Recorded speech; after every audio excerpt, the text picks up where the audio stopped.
that was a great introduction to a new term for me, which is political entrepreneurs, and we saw some examples there. I wasn't sure what one was, but thankfully the four of you provide a definition, which I will read now. A political entrepreneur is a person who creates ideas, innovations, and acts as new leaders in the field of politics. And I guess the reason to bring people here today is to kind of think about what new movements and what new ideas need to be born and come into fruition to kind of create politics that works alongside our new technology. And if that's the case, how do we then foster more people to do so? To help us answer that question, we have a great panel. We have Mete from MyLifeMySay, we have Nat from Organise platform, and we have Dan from We Can Win. So they can come up, that would be great.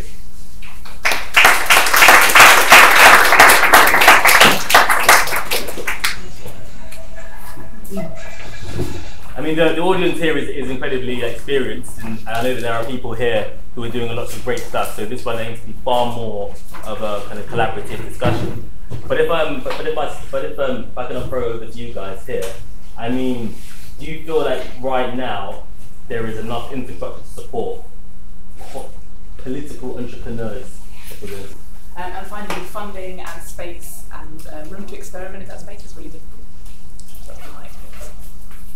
Yeah, I agree. I mean, although like in the past, since the charity that I run is called MyLifeMySay, which is on a mission to secure a better Brexit for young people. So for us, it's been quite the reverse. And I don't always say this, so hopefully it doesn't leave the room. But Brexit's actually worked out quite well for us. But it's actually meant that there's much more demand for the work we do. But why I say Brexit's worked out quite well is because if you look at Scotland, where the Scottish referendum politicised the youth generation, because we specifically focus on young people. And when we say young people are underrepresented. But I guess the question that you asked was really important, because within young people, if you're a woman from ethnic minority, from immigrant background, from a low social background, you're even more underrepresented in politics. And for me, Brexit's politicised the generation in the UK. More than 75% of the activity that we do as MyLifeMySay, which is something called Brexit Cafe, and it basically brings together 30 to 40 young people together in Starbucks, not exclusive to Starbucks, but across the country.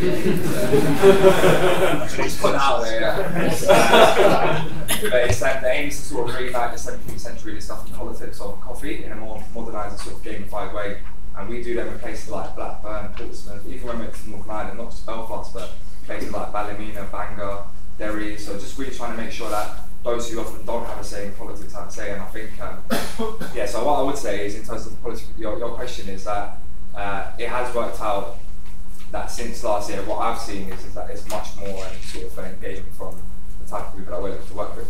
I mean, obviously, I do agree with you around the sort of the more infrastructural stuff, so around sustainable, like to fund your organisation. But that's where I think we all need to support each other to work together. Yeah. So I mean, I don't see myself as being a political entrepreneur. Like Simeon, I was kind of grappling with what that means, but now I've got my head around it. Don't see myself as being a political entrepreneur. Like Simeon, I was kind of grappling with what that means, but now I've got my head around it. I kind of say I run an organisation called We Can Win, and I see what I do, if we're talking in political entrepreneurial ways.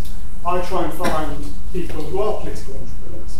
And I try and help them to build campaigns, particularly around economic justice issues, and also run people to stand as candidates in elections. So just to give you two examples, so it gives you a little bit of a sense of the type of stuff that we do.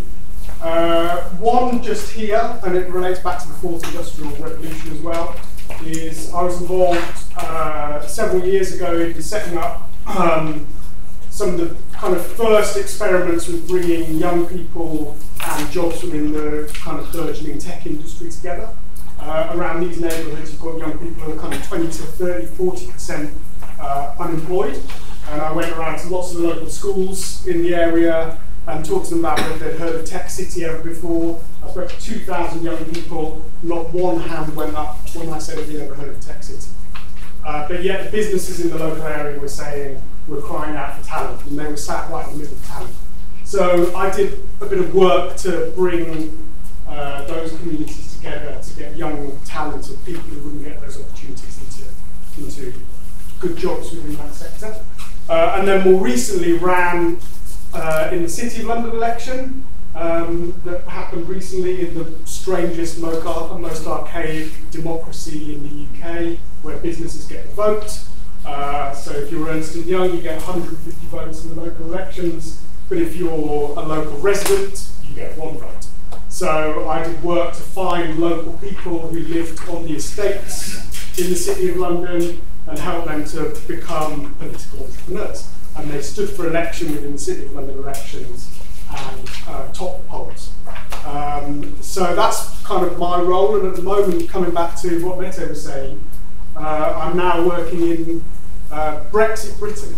So I'm spending time, I've spent the last 6 months going to lots of places that voted for Brexit to try and find the economic answers to why people voted Brexit, but also to find the political leaders that can potentially rebuild, I suppose, a 4th industrial revolution or a 4th political revolution within those communities as well. I guess what I'm interested in from the room as well is, right now, is there a sense that people feel like there are loads of either movements or political entrepreneurs in this space right now who are kind of grappling with these questions, or they feel like those who are very much niche, and therefore there's a huge absence of really necessary and disruptive new kind of political movements engaging these questions? And I wanted to throw that out there. Do people feel like right now there's a deficit, or do they feel like there is actually interesting things happening, and it'd be good to know who are they?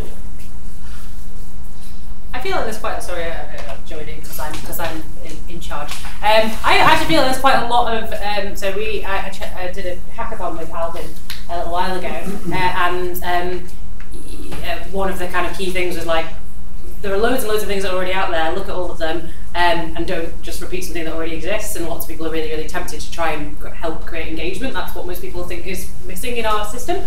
So I think there's a lot of stuff out there, but it's, how much does the people who voted Brexit in those communities that you just mentioned, how much does anybody really know about those things? Is it really touching on them day to day?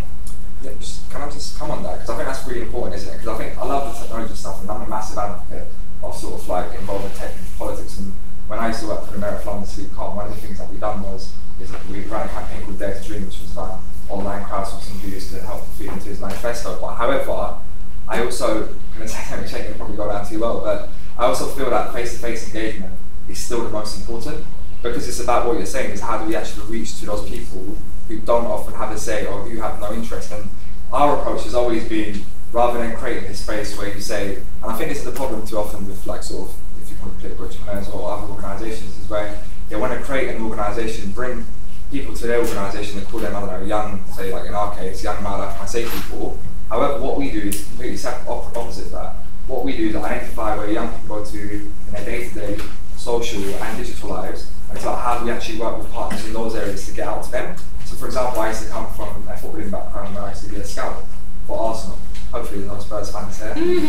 But one of the things we do is we work with community football clubs and community foundations, because they work with so many boys and girls from disadvantaged backgrounds. It's about, rather than trying to sort of compete and try and grab hold of everyone and you own these X amount of people, it's about how do you actually collaborate and work together to reach the ones who actually need to be sort of like have access to these platforms essentially.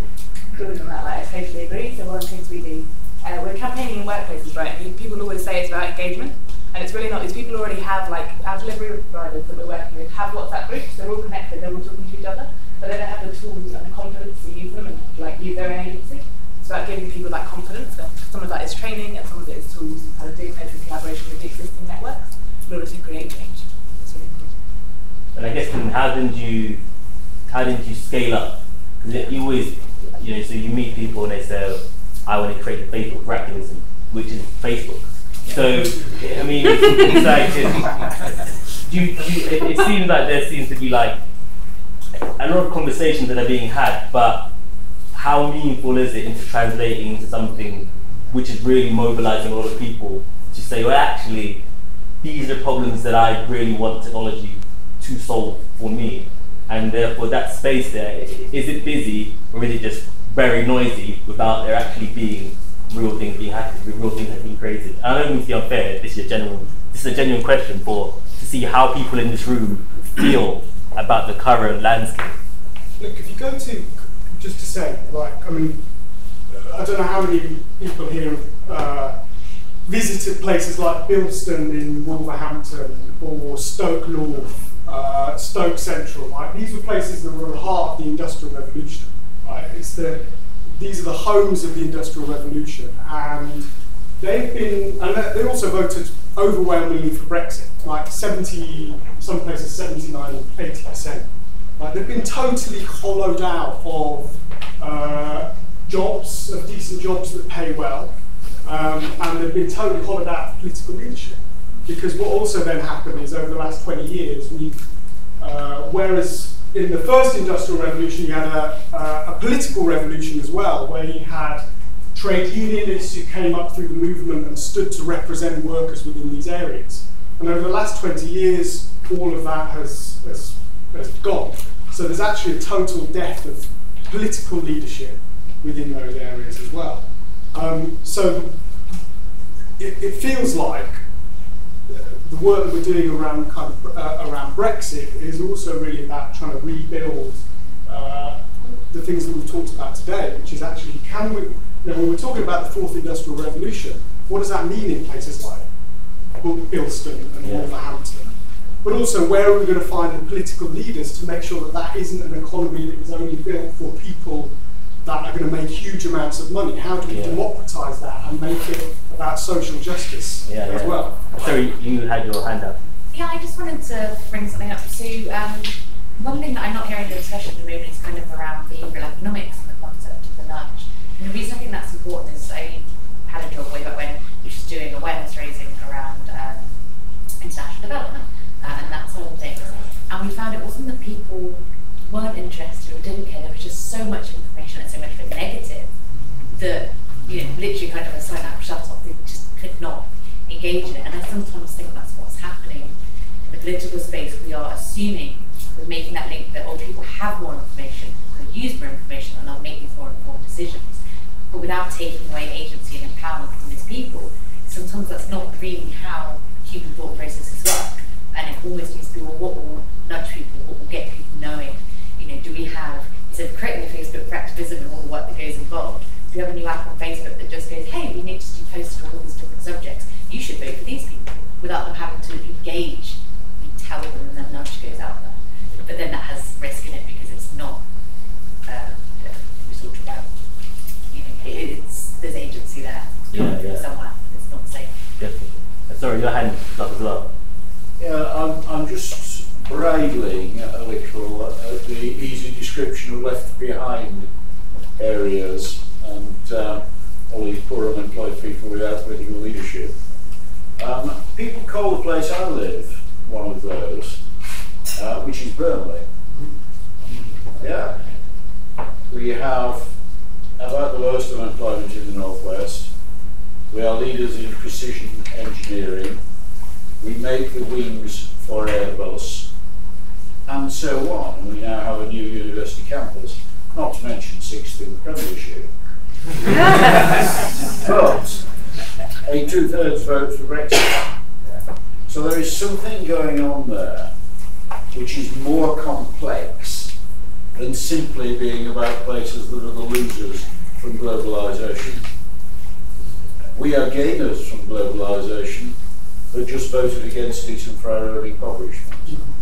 That's a complicated reality, and it's not simply summed up by people who are left behind by technological development. It's partly about aspiration, and it's partly about failure of political leadership, which feels not to me to be as much local as national. And I want to find ways in which we can address that complexity, and in particular, ways in which we can help people to learn ways of taking and using power, locally and at every other level, in a context of low aspiration and certainty that the entire system is loaded against you. That's a complicated reality. How do you cope with it? We done that. It's funny enough, we work with Foot Club actually, specifically on. I think one of the things that I would say is I would agree with you to say that you know, like it might not necessarily be the case where people are left behind, sort of like, you know, in terms of jobs or what it is. But one of the things that we found in our report, which got published 2 weeks ago with the LSE on what a better Brexit looks like for young people, is that a lot of, well, talking in the context of young people, obviously, they do feel like they don't. I'm going to talk about participation and the power, like the sort of one's belief to actually have a say, and they don't feel like they have that say. It just feels like, because when you say politics for a young person, you often think Parliament, Westminster, MPs, but actually it's more than that, right? It's about whether, I don't know, like your train services running on time. But the problem is not that young people don't care about politics, it's not that they don't care about issues, but it's about whether they see politics as a vehicle to address the issues that they care about. And that's the problem. So even though they're not left behind, it's about whether, and it comes down to education ultimately. Ultimately, you need to educate your people, and recent research by Demos and British Council also looked at, for example, I think it was 48% of young people who participated said if they had more knowledge on how to engage with politics, then they would be more sort of engaged. But the problem is, it's like they don't know where to go, and it's a matter of process. I don't know that it's about education. I think there's a lot of parallels with what we do with McDonald's workers. So we've got about 2,000 McDonald's workers, and if you ask any of them what McDonald's would like to work for, they're a good employer. They don't give me enough hours to pay my rent, I rely on payday lanes, I'm covered in burns because the equipment isn't good, but they're a good employer. And they don't see any vehicle to change it. And I think there's something about like showing people how they can have like incremental power. So one of the things we're doing is we're getting them to take pictures of their burns, and we're crowdsourcing it across the country. And then we've got a big picture that can show the gloves that they have only go up to here.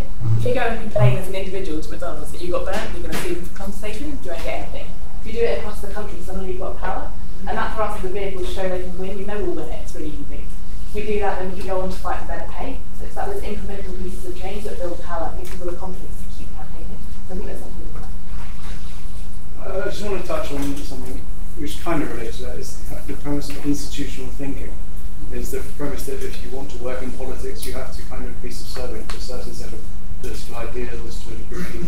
And that's the same in big business. And also, the higher you progress within those industries, the more you're kind of accountable to a certain ideology and a certain structure, which you can only progress as far as within the means without moving on. And how much of that and the perception of institutions, which are politics, which are Westminster, which are big businesses, influences a kind of a desire and a trust within business to engage with politics as a kind of general rule of thumb. Can you just reframe your question? How would you like me to reframe it?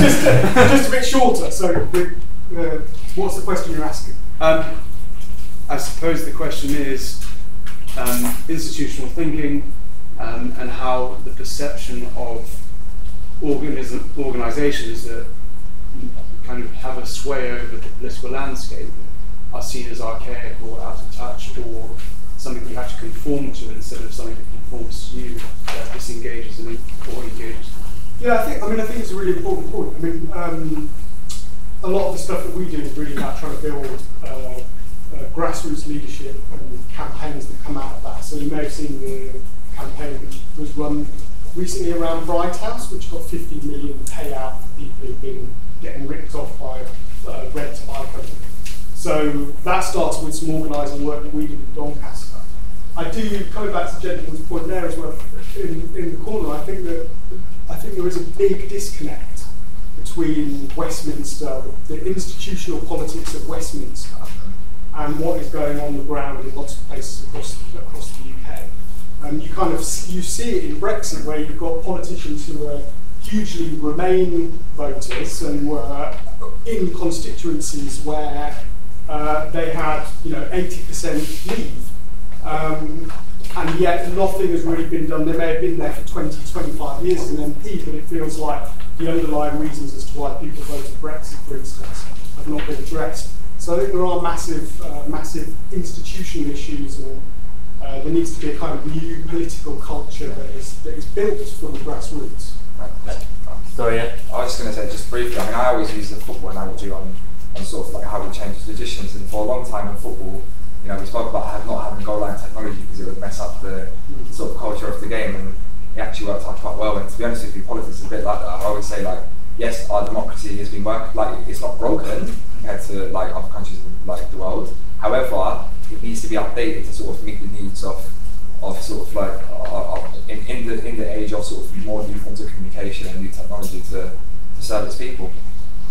I guess the conversation which we're having today, same conversation we've had by different forms around power. If this is going to be people in the future, machines, and certainly the people that own the machines will have more power, and the majority of people by default will have less power. And therefore, how can people, what new movements, if that trade unions and political parties and the current infrastructure hasn't quite responded, what new things now need to come into fruition? And if they do exist, how can those things get bigger? How can they scale up? And what do they look like? And what form do they take? And that generally seems to be kind of the big question for what a new politics for this particular wave of time looks like.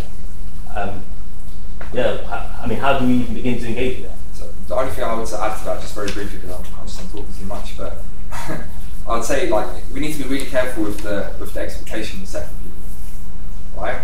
I think that one of the problems we have, and it's a deeper conversation that needs to be looked at, is we kind of live in a microwave generation where sort of derives from, like, we live in a consumerism world where if you pay for, you get what you want, right? And then politics, I think the problem is there's almost something interesting to look at to see whether that sort of behaviour has led to people believing that politics is a bit like that, where you just kind of vote and then you don't see. And the reality is that politics ain't that easy. You need to compromise and give concessions a lot of the time. And there's a bit sometimes. It's really important that we set that expectation right. What I'm really worried about is basically us saying, let's go completely digital, let's have this platform where basically you say, okay, you do this, and then at the end of it, and then again they get let down. So I think we need to really have a deep, meaningful thought about the levels of expectations we set in terms of how do we actually best engage with citizens, because the problem is like, there's two things, right? You can engage citizens, so to be interested in politics or to be interested about the issues that affect you, you don't have to necessarily be a politician or to be the person who's making that decision. You might just be feeding into the process. So it could be a case of is how do we then best engage them in the process rather than how do they actually make the decision. So I think that's what we need to really think about. It's about the expectation we set and how do we actually make that go forward from there. Any contributions? Yeah. No, just one thought was that on one of the previous panels somebody mentioned labour unions, and actually structuring that example you gave about McDonald's is not like organising a labour union. To what extent do we not need new political parties but new labour unions that are more adjusted to different demographics out there, and they're not necessarily sorted by the job they do, but by the place they have in society, also including perhaps the unemployed, or perhaps also the people that don't have the education they need for the modern age. To what extent do we need to start doing that? And then to your point on expectation setting, then also show people that ultimately it's a trade-off between collective action and effort and then slow incremental power rather than microwave generation. So I think to talk to your point about unions, I totally agree. Unions need a challenger union. So you take something like banking, like you ring an old school bank, you have to sit on the phone to them for half an hour, eventually you get through to them. You go on something like Monzo, it's straight through your pocket, it connects to a phone, it just speaks to you, you feedback on the changes they're making, the union can do something like that. I'd say we're not a challenger union for one main reason. Unions, the definition of it is to represent people. We don't represent people, they represent themselves using our tools. And I think that's a really important distinction. I think you'll always need unions, but you'll also need to distribute this power in a way that unions are held very essentially by industry or whatever, in a very useful way. But they're trying, I've worked in industry, where there's a huge rise in self-employed, now over 20% now self-employed. What does that mean in terms of unions? And is it things like bread funds? So like there's 50 of you just huddling together, you all chip in a little bit each month. If one of you is sick, that's how you get sick pay. Or should it fall to the government? These are all questions we need to be having and we need to people up and create economic networks. So I think you had your hand up. Yeah, my question was just more, if you're talking about kind of not overselling people and doing all of that, you know, like kind of promising them too much, that's really good. Like, I kind of agree, but when you've got, I suppose, the other side doing nothing but that, you know, promising them the sunny outline that'll be just like the 50s or whatever, you know, Trump garage and loads of shelters. What is it enough for us just to sort of promise them incremental democracy bit by bit? Like, surely we need a sort of utopian vision, or if not utopian, then at least like a clear thing of like, okay, if you trust the technocrats, this will happen and your life will be better. I think you need to, I do think that we need to, coming back to the fourth industrial revolution, we need to find a way of, if you been doing this work in the West Midlands. So you go to somewhere like Bilston, and the shop, you know, is an old mining village. And the shops there, you go there, the shop's closed by 3:30. Right? So we've got to find ways of really involved. If we're thinking about a fourth industrial revolution, how do we really think about how people, ordinary people, are going to benefit from it and are involved in shaping what that fourth industrial revolution looks like? Because if we don't do that, we're just going to end up with a radically divided country, you know, of the 1% and the 99%, which we know where that will lead us to. So there's some really important thinking that we all need to do as people involved in business or democracy about actually how do we make sure the fourth industrial revolution is around an economy that is for, as Paul Hill said earlier, for the many and not just the few.